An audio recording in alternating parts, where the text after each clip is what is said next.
think the more time I've explored my gender expression, it's opened me up to dating more than just women. Definitely opened me up to the idea of dating non-binary people, and also at times dating like more masculine or male-identified people.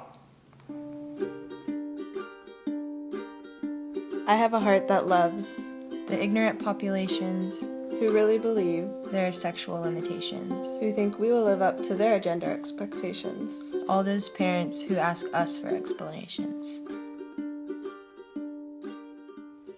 It's strange, gender and sexuality, whenever your gender matches what you're sexually attracted to. And so it's just been,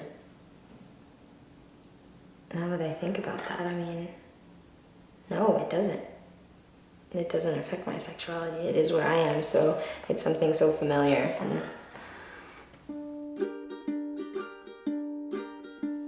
The transmasculine who chooses to keep his breasts, the genderqueer who prefers to bind their chest, the closeted one who struggles with uncertainty, with their final decision of having top surgery.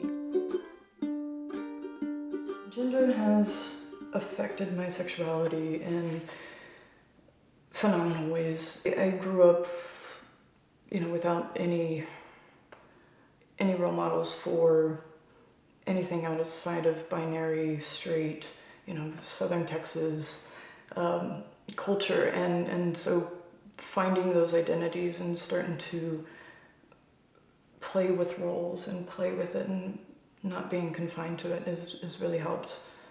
Finding my identity has certainly helped my sexuality grow and be experimental and forgiving to myself for things that I like and desire, and not feeling ashamed of them anymore because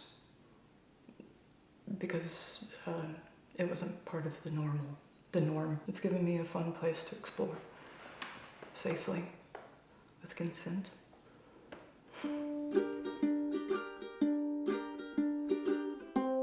the tea-injecting FTM who's asked to explain again and again why he's transitioning, but sleeping with men.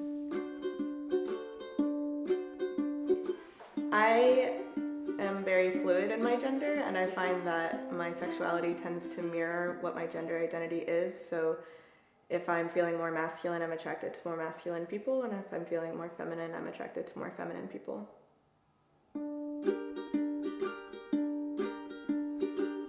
I don't think my gender has affected my sexuality.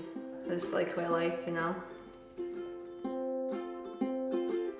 The woman who is born intersex, but now has to listen to her parents' verbal regrets because they chose the wrong surgery, as they cried and chewed on their own uncertainty, since she came into this world so imperfectly. I used to very much identify as a lesbian, and when my transness kind of more came to the forefront of my life, I realized that it made it harder to define my sexuality, which is why I love the word queer so much. It kind of helps me to have a word to describe myself as I explore what all of this means.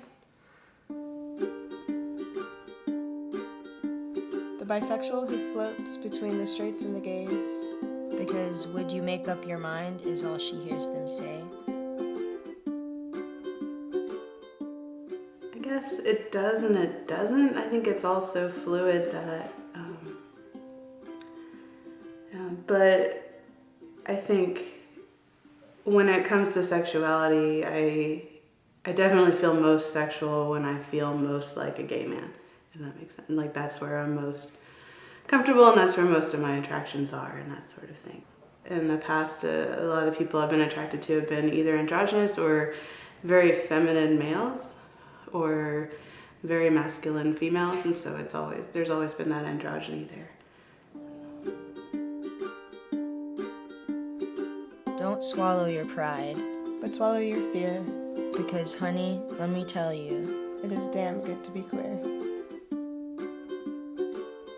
My journey to my identity in terms of the gender and sexuality situation has gone from identifying as a lesbian, and then as I transitioned to male, I sort of lost my sense of androphobia, because androphobia being fear of men. because I got to really understand through my own experience of transitioning emotionally and mentally what that internal experience of being male is like. And because of the binary world that we live in and sort of the war of sexes is men and women and, you know, the kind of differences between the two of us, I really didn't have an idea of how men move through the world, and it was a very foreign, alien concept to me, and I, for the most part, avoided them.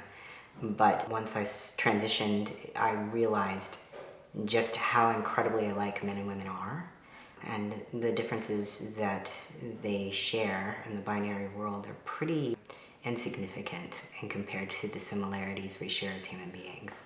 So now I've really been able to access my sexuality from a place of authenticity by embracing my identity as male on the male spectrum.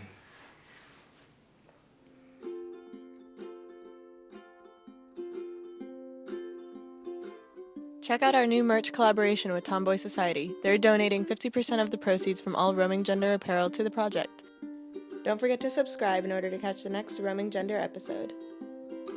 The intention of Roaming Gender is to offer a platform for any and all folks to share their story on the intersectionality of their gender, race, class, ability, sexual orientation, religion, age, and nationality.